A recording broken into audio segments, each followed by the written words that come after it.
Duraatiin jarjarina si warri mana keenya keessaan dubbatina.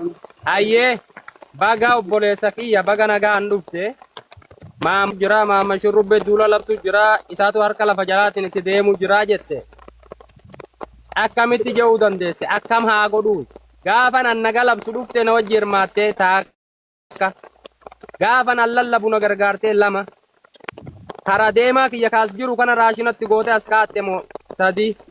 Akki shurrubbeen ka isa biraa kaahee isa na biraa ajjeesuu dadhabee isa na bira jiru kana lubbuu baasuu dadhabee isa fagoorratti duula labsuuf maal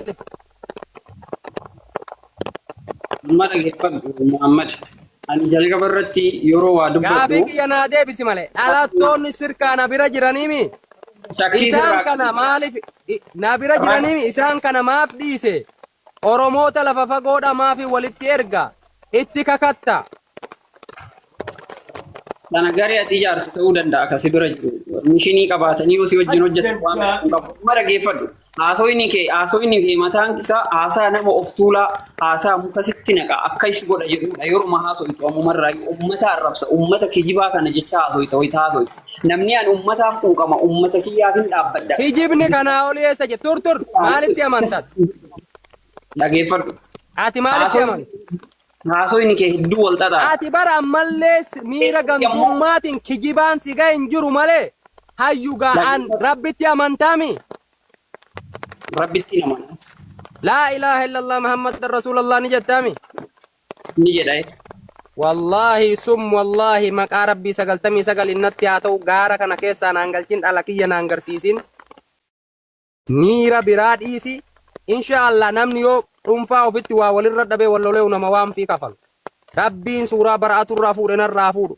Akka isin loogii gandummaatii fi kanaan jaaramtanii waldaa of ijaartanii fi dhuunfaan dinaggee baaftan san seetan malee Rabbiin afaan abiddaa kiyyanna haa galchu loogii dhiisi gara tokkotti haqan dabsu bakkaan haqa dabsuu jibbuutti na dhabde. Garuu har'aati namaa beek. Homaa na godhuu hin dandeessu homaas agartee wal bira jiru. Dhaggeeffadhu. Amma ati aga dubbattu keessatti quba akkanatti nama arsiisitti qabuu malee takkaa ijoollee wallooti quba qabaa jirta amma haasa'u keessatti kudhanii fi amma daqiiqaa 10 haasayaa jiru. Takkaa rubbuu akka eenyu danda'ee qabe eenyuun naa qabamuu dide eenyuun qabe tur gaafa nan haasa'u gaafa nan naga labsu eessa turte ati dhugaa moo dhara barbaada? Namni abbaan fedhes dura moo dhara barbaada? Dhageeffadhu. Ati na dura labsitee kan biraa boodarra itti dhufuus dhugaan dhugama yeroo kamuu namni akkasuma akkasimi tur dhugaadha dhugatti amantaami dhugatti namana ati ulee narra keessatti seefii narra keessattiin kakaddaan fakkaatan akka keetillee arguufi malee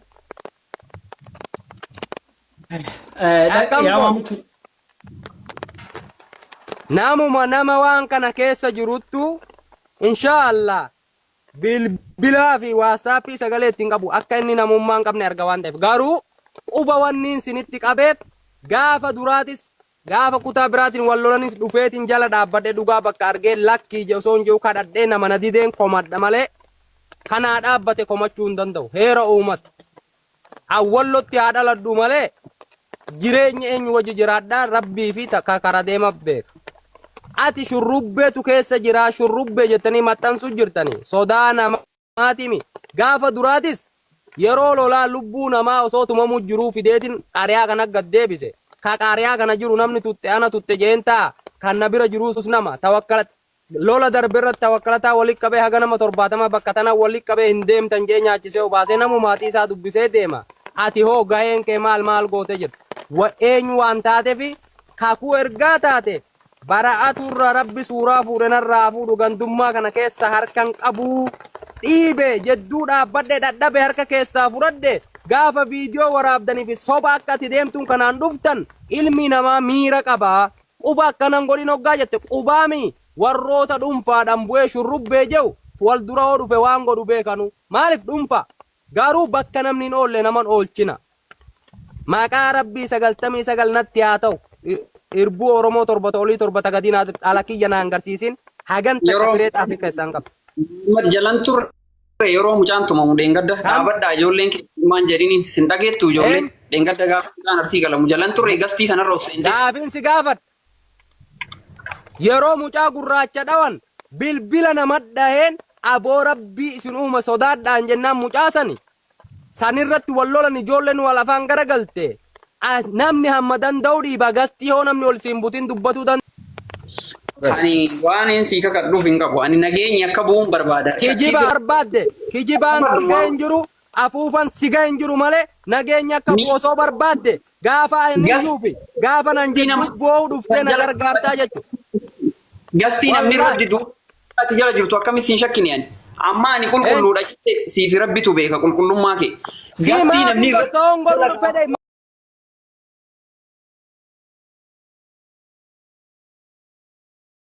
namatu manuu naan galchan yoom bilbilaan akka ijoolleen keenya naan rabsu jiru hin beektani isan nu ficcisiise isan lafan nu qabe ka jehu jiru ijoollee naan rabsu jiru nu agartani. Deebisaa namatti hin madamu jaan amma kun shakkiidhaan haasoo jira kalaas shakkiidhaan waa hunda haasoo jira Omar. Mee walii haa gara kana lamee walitti hin dhiibnuti.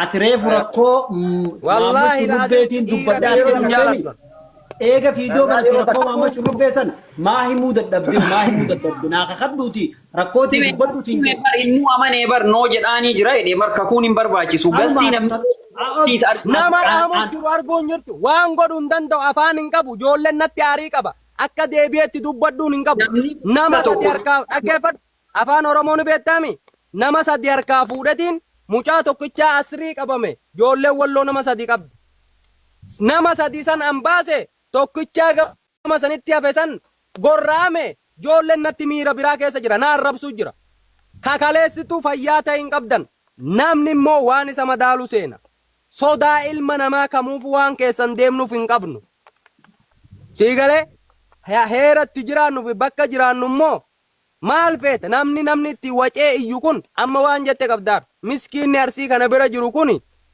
maalifiin kana waan godhinii isa biraa waa godhaa siin jedhe namni ka waafan warri qaariyaa kana jiru wabii eenyutu hin jira namni sa'a namni waa dhufe boohoo bilbilli ulaan sinitti dhaame ulaan banina nadda walaa jee nama deemu waa hundaa'u himuun barbaadu of dhaadheessuu ta'a naan jaalatiin argaa kiyya isin dhukkuba bakkaan jirutu isin dhukkuba gahee an kaleessa taphadhutu isin dhukkuba lakki an hawaasa jadduu dhaabbadhutu isin dhukkuba gaxaantummaa namaa qofatti amantani malee fayyaa ta'i jettanii gaafa nan lallabu gaafa nan lakki ijoollee keenya guyyaa 20 guyyaa 30 banutti yaada kennatee hin beektu san irratti dhuftee halkanii guyyaa na waliin dhaabbattee hin beektu samii buute moo lafa baqaqee hodhaa turte moo eessaa fidde akkaan keessa jiru naa kakadhu kanii boleessu nama mucaan kun amma yaa boleessu akkanaa miti barre mucaa fakkeenyaaf nagaree wanti tun nama garee akaa waliin galchite yeroo nama akaa waliin wayitti dhiibanii sina kuufanne laal garee na obso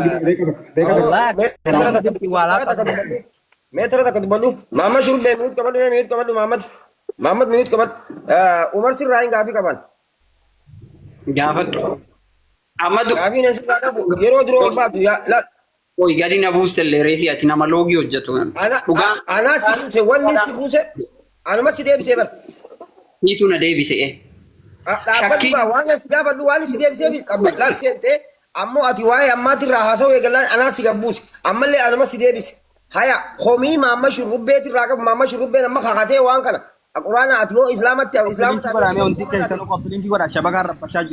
si kakateeti waan kana akka keessa jirre si kakate ati ammoo akka inni keessa jiru kakachuu ni dandeessaa komii addaa ka irraa qabdu asirra nu ibsuu dandeessaa mee haya gaafii komii irraa qabdu nu ibsi gaa kalaas carraan keeti dubbadee jira yoo loqonni keenya waladde yoo hubachuu dadhabne malee nama kana gastii namni irra du'u jalatti achirraa kan kaanii kan isa shakkuu dandeenye ijoollee makanaa dhiiroo inni nutti bobbaasaa jiraatinaa kan jennudha inni amma garuu sanuma dura viidiyoo waraabu jirtanii mana namni itti tumamu keessatti agartee gaafa tumaatti sanuma dhaqee iyyaa shurrubbee ol nutti hin galchinaa dhufee nama nu harkaa fuudhuu dhufe janii rakkoon qabdan jibbiinsa dhuunfaa qabna jaatuma ifaa ibsa sanii achitti namni meediyaa irratti wal jibbe foolomoo fi walirraa dachaafata nama kee waa godhe immoo ergaa hagana taargeet shurrubbee godhatanii haasoftani haasonni bu'aan qabu taakka ilma hiyyeessaa immoo isa fagoo dhiisi kana bira jiru waan danda'u godhaaf malee waasa godhuu hin barbaanne isin jadduu dhaabbadheetiin nama jedduu dhaabbadhee dhiibee haga namni qabaa wal gadhiisee nama wal qabe harkaa guuree lammata harkaa guuree sadaffaa harkaa guureetiin guyyaa lama keessatti yeroo sadi walitti deebi'amee lallabee iyyee nama dhufee irran na gargaaru dhabee lubbuun namaa baanan aboogaa nama duratti isin qabe isin harka naan darbine ijoolleen Arsii wal qabachuu hin dandeenye warri wajjin haasa'uuf miseenjera garee godhees ni baqate. Artistoonni sagartee akkasii manguddoon biyyaa goone sunis fashale sanuma fashaleessuu dhufani. Ani gaa eegana nama lolaa isiniin hin jiru dhiisaa isiniin hin jiru isinis Oromoo bakka lubbuu tanatti lubbuu nama naa olitu dubbata humna kiyyaa oli galatooma warri naa qabamtanis warri diddanii lubbuu narra baaftanis galatoomaa je'eetiin baheen jira isin jeddu bahuu mirgaan qaba namni hamma dhiibuu qaba hamma dhiisuu qaba isiniin jee afaan Oromoo kanaaf faalladha moo akkam. Soo gidda ofii jettu mi'aayi dinnaan fira kee dhagamma kamtaan tana. Oonan of mare malee eenyuun namaraan hoggaan aniyyu na wajji dhuftee yoon iyyine ani sihi ati ana ka irratu narraa irrata hoggaa san calliftee dalagaa kee dalagataa nagaan dubartii ol naxxanii kooflaa garee gandummaa keessatti gad deebitanii waan achitti xaxxan tokko tokkoon guurratanii horiiwwan faayidaan qabu. Hagas. Umar yoo nama dhugaa taate dhiifama gaafadhu khalaas. Yoo dhugaa barbaadde amma dhiifama gaafadhu. Salaam alaikum warahmatullahi wabarakatuh. Salaam alaikum. Ani simbira deemu pada koomenti wayii argitaniitti kan nasi sirtan dura barreessaa ture. Amma carrama mana kana argachuudhaafi kaniin koomenti barreessaa ture. Ila obboleeyyan kiyya. Maamma Shurrubbee na beekuu baattullee tolchee sirri si beeka. Miidiyaa kanarra waliin jirra. Miidiyaa kanarra waliin turre. Maqaa 99 maqaa waa hunda dhooftee kakattee jirta. Yoo kakachuullee baatte sabboonummaa fi namummaa kan kee Arsiif osoo hin taane namaaf osoo hin taane Oromummaa keetiif ilmaan Oromoo waliin jiraataa jirta. Namummaa keetiif ilmaan Oromoo waliin jiraataa. An Arsii keessaa isa tokko. Siigalee Oromoodha kan dhaladhe kan itti dhaladhe Arsiidha kan dhaladhee fi Oromoo kan irra jiraadhu Oromiyaadha kan jiraadhuuf illee Oromiyaam garuu wanni isin beekuu qabdan nama akkanaa sobaa kan akka Umar kan seensiftanii maqaa Arsiitiin bakka Arsiitiin seensiftanii jechoota baay'ee Shurrubbee isin jettee yeroo darbattu jechoota kan kee keessatti akka of eeggattuun barbaada. Laala inni isu maaliif adda hubatuu qabda isin hoggaan jiru isin hoggaan dhaggeeffadhu. Isin hoggaan jiru uummata Arsii biyyarra jiru osoo hin taane isin warri hin jiru warra waldaa ijaarratee garee ijaarratee shira achitti xaxuudha. Meena hubadhu warri waldaa ijaarratee afoosha qabullee ila warri waldaa ijaarratee afoosha qabullee saniimi warruma nama tumuu fi wama kanarratti waan dubbatu gabbu'ee mari'atu. Shurrubbee laal yaada takkatti masii kennee bu'a. Warri waldaa fi afoosha ijaarrateellee Arsii bakka bu'ee miti. Kaniin achi afooshaaf waldaa ijaarratee guruppii bakka bu'e wallo bakka bu'e Shurrubbee bakka bu'e tiimitillee kaati jiraattu maal ofiif ati ani ilmaan Arsii waliin ilmaan obboleeyyan kee wajjin hin jira jette dhibba keessaa dhibbatti ragaa waliin baaste mudhifte ani waan kana keessaa harkan qabu jette giddii namni Shurrubbee achi si galchuu jiraate kallattiinsi dhufee si barreessee kallattiinsi wajjin haasa'u mirga isaati. Saanni isaa waan barbaadan seeman amma kalaas yaadni keenyaa ta'ee jira ni fixatta waan inni narraa barbaadamu. Akkaan wayitti seenuu barbaadan ani immoo manaama. Waa ibsitti maa jiran dhaggeeffadhu Shurrubbee. Ani qoocarraa si wajjin haasa'u illee argadhu tarii namni illee nan beeku akka nama tokkootti si hordofa yeroo araaraatti si hordofa yeroo wal dhabdee tokkotti seenaa hunda si jala jira. Yaada nama ammootu waan argitee madaalta waan irratti argitee isa kabajita waan inni hojjetuun isa kabajita. Anadhaati kana dubbattee si hin kabaju. Hojii kan keeti hojjetaa baatee hojjetaa dhufte si kabaja.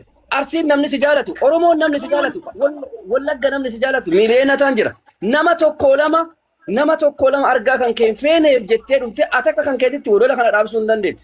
Maaliif? Akka namaatti hin dubbatta gasti isa irra yoo jiraatte dhooguu hin dandeettu. Si seensuu danda'an.